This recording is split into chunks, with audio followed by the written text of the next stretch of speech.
Hello, how are you? And welcome to the Josiah is Right bookstore. So I want to talk to you today about Spider-Man No Way Home, the most Spider-Man movie to ever Spider-Man. So spoilers are all up in this place. I intentionally waited a bit to both record this and post it, so hopefully you've seen it by now, Ryan. Amazing Spider-Man. Let's start there. First, that name is a bit of a misnomer. Don't get me wrong. The Andrew Garfield Amazing Spider-Man movies are by no means bad movies. But they don't tonally fit for what Spider-Man is for me, and just generally fail to connect, at least to me. I should point out that Amazing Spider-Man 2 does have some of the best web slinging ever filmed, but it also feels a bit like a byproduct of Nolan's Batman. I was super excited for Mark Webb to make these movies after seeing 500 Days of Summer. I was totally the Joseph Gordon-Levitt character before I met my wife, constantly thinking I was in love until I met my love and realized, oh, that was just my 500 Days of Summers. Again, and unfortunately, the Amazing Spider-Man movies were a high-quality miss. Really, in large parts, because they had so much stuff that just never paid off. How many men did you have in mind? I want to keep it small. Everything you need is already at Oscorp.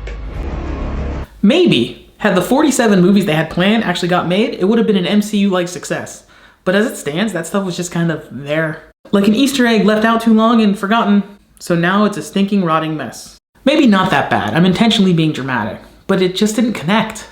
Also, I have small kids and that's why we use plastic Easter eggs with candy inside. I'm looking at you, Dad. She's almost done hiding the eggs. All that said, there's plenty of story potential left in the Amazing Spider-Man movies, but because of Spider-Man No Way Home, we don't need an Amazing Spider-Man 3, for one simple reason. Andrew Garfield's Peter Parker got closure in No Way Home. And that's literally how they pitched it to him. They said, you play this character in your way, and what would you want to explore if you had an opportunity? If you were dumped into this other universe and faced with this younger you, how would you respond? There's also a thing of seeing someone you love walking down a path that you've already walked down, and you know it doesn't lead the place where you ultimately meant to go. Before watching No Way Home, I revisited all of the previous Spider-Man movies. All of them. The world's favorite comic book hero, followed by 84 million readers a year. Now, he comes alive. For the first time on the screen, you'll see it all. The spectacular adventures of the Amazing Spider-Man. No, not that one, so I guess not all of them. Besides, that was only a movie in most of the rest of the world. Here, it was a TV show I watched in reruns on the Sci-Fi Channel after delivering the newspapers in the summer. Then again, maybe he could show up. At this point, you never know who's going to show up in these movies. Like everyone, I heard the rumors, but I just wanted to watch it pure, a completely untainted experience, as you should have, Ryan. At this point, I've only officially spoiled Andrew Garfield. So again, Ryan, if you haven't seen it, hit that like button on your way out the door.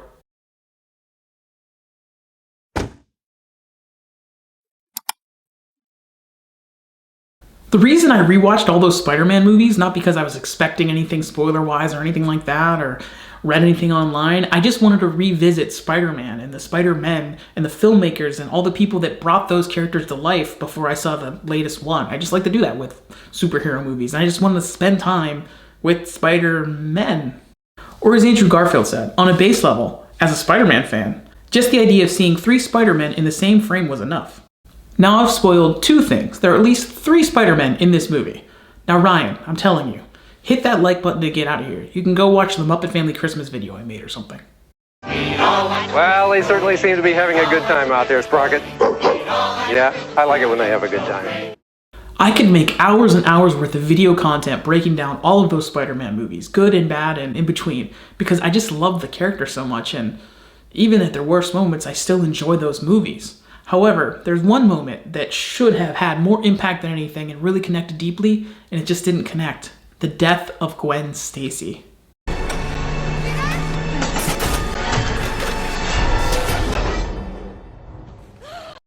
Poor Gwen, she was doomed from the start. You just knew it. I mean, obviously if you read the comics you knew it, but you just kind of felt it in the movies.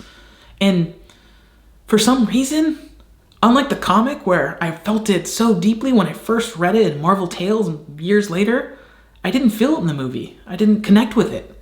And I'm not sure why. Maybe because I'd been down that road before in the comics, I don't know. But again, as emotional as it was, as brutal and as it real, It just somehow didn't connect to me. However, outside of Tom Holland's Peter Parker and his story arc, Andrew Garfield's Peter was the most satisfying and had the most profound impact. This leads me to why I don't need an Amazing Spider-Man 3, although I'd totally be there on opening night, and I would love to see Tobey in Spider-Man 4 as well. By the way, Ryan, Tobey Maguire is in this movie. Is the back of Josh's head? My childhood friend Josh was actually an extra in the original Spider-Man. That's the back of his head. Somewhere there. Seriously. In an excellent interview in Variety that I've already quoted a few times here, Andrew Garfield talks about No Way Home and the brilliant Tick, Tick, Boom. Andrew said, "My Spider-Man got to save his younger brother's romantic relationship, potentially, and to heal the most traumatic moment of his own life through doing it for his younger brother, making sure that he didn't have the same fate. There's something cosmically beautiful about that. It meant getting a second chance in saving Gwen. I'm so grateful. I'm just really, really grateful that I got to tie up some loose ends for the Peter Parker that I was playing. I love the character, and I'm grateful that I got to work with these incredible actors, this incredible director, and Marvel in conjunction with Sony. It was joyful, and a feeling of closure for me. There were so many unanswered questions for my Peter, where we left it. I got to step back in and get some healing for him, and also really supporting Holland's Peter and honoring his character completing that trilogy, not distracting or detracting from it. Even watching the preview, the part where MJ's falling on the Statue of Liberty, I turned to Judy and said, that'd be the perfect time for another Spider-Man to come and save her. I said it offhand, really not thinking about it, just kind of made sense in the moment. The filmmakers, however, clearly thought about it and did so with great care and way, way, way more thought than me watching a preview with my wife 10 times in a row. It was perfect and beautiful, and frankly, it redeemed movies that I didn't even know needed to be redeemed. And it actually makes those movies, the Amazing Spider-Man movies, way better when you go back and rewatch them now. But most of all, it gave Andrew's Peter Parker closure. No, please. Moving on to Tobey Maguire. Tobey's Spider-Man is older and wiser, and despite his tragedies, he remains positive. Because that's who he is. I started reading comics in 1990 as an 8-year-old, and I started with my favorite superhero, Spider-Man. Since he was my favorite superhero, I dove right into his comics. While I read some older issues, Amazing Spider-Man was the first comic I subscribed to and read regularly. I jumped in and got to know Peter Parker, not as a kid, not as a young single dude with girl problems, but as a married man. With problems that 39-year-old me relates to much more than 8-year-old me. That's how I knew him, and while I've expanded my view of the character, in the multiverse of my head, that's how I see Peter Parker. That's Peter Parker Prime in here. The One More Day storyline did change that. It shot a missile straight into my heart's face. But it was actually executed with grace, skill, and an immense love for the character, and frankly, Brand New Day was among the best Spider-Man stories ever, so I guess it was the right choice from a story perspective. But it squished my heart's head. Also, I would love it if Tom Holland's fourth film used the subtitle Brand New Day. But I want to return our focus to Tobey for a moment. I want to see Tobey and Kirsten showing us how they make it work, as the illustrated Peter and MJ showed me how they made it work in the comics of the early 90s. Ryan, Kirsten Dunst is not in this movie. Is that an anti-spoiler, or is it still just a spoiler? It's like a tree falling in the woods. Tobey's Peter actually had the most closure, despite the uneven mess of a movie that is Spider-Man 3. I'm thinking humiliation. The end itself, though, a beautiful counterpoint to the funeral scene from the first film. The end is lyrical and potent, and actually provides a satisfying end to their story. Finally, it's Tom Holland's movie, so let's talk about Tom Holland's Peter Parker. Tom's Peter is young. Is the ending tragic? Yes. Is it beautiful? Absolutely. Is the epitome of what makes Spider-Man Spider-Man? Yes.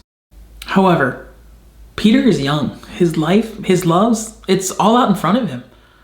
I probably thought I was in love in high school, and probably again and again and again in high school and college and all through my life. Until in my late 20s, I finally met the actual love of my life, and I realized, oh, I wasn't in love. I was just infatuated with some girls that couldn't hold a candle to Judy.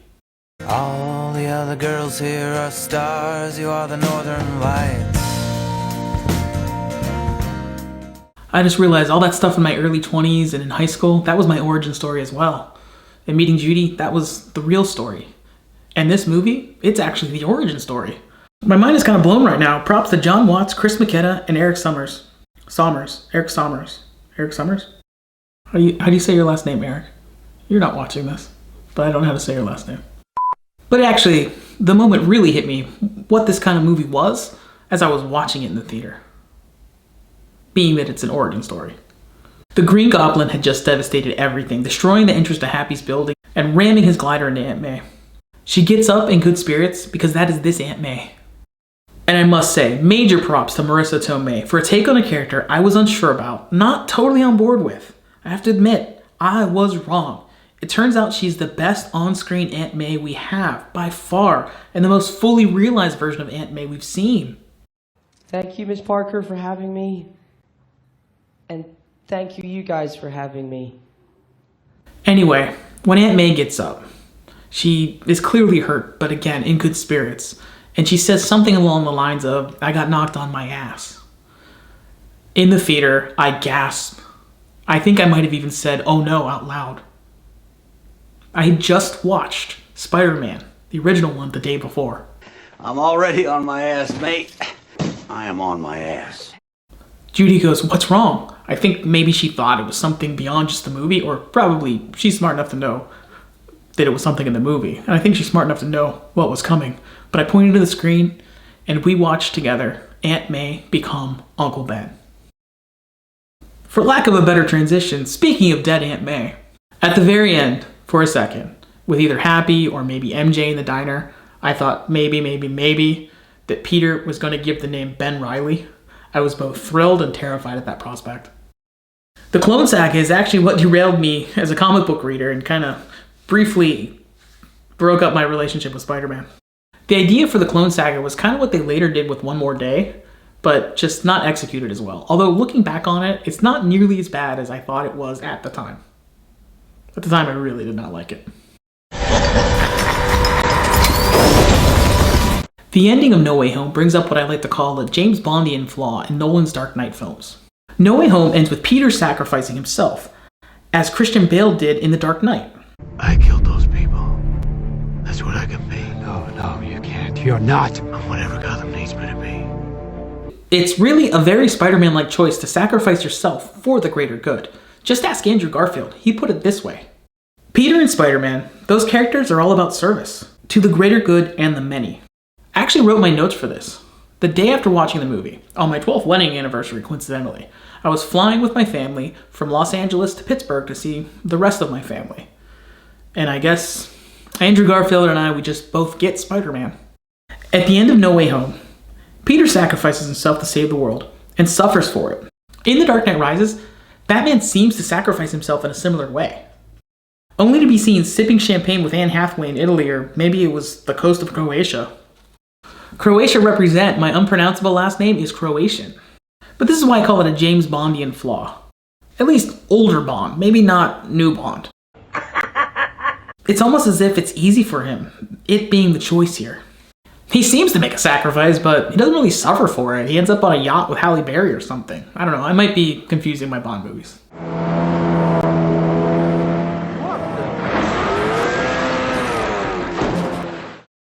Sure, the world thinks Batman is dead and sacrificed himself, and weirdly, they also think Bruce Wayne is dead.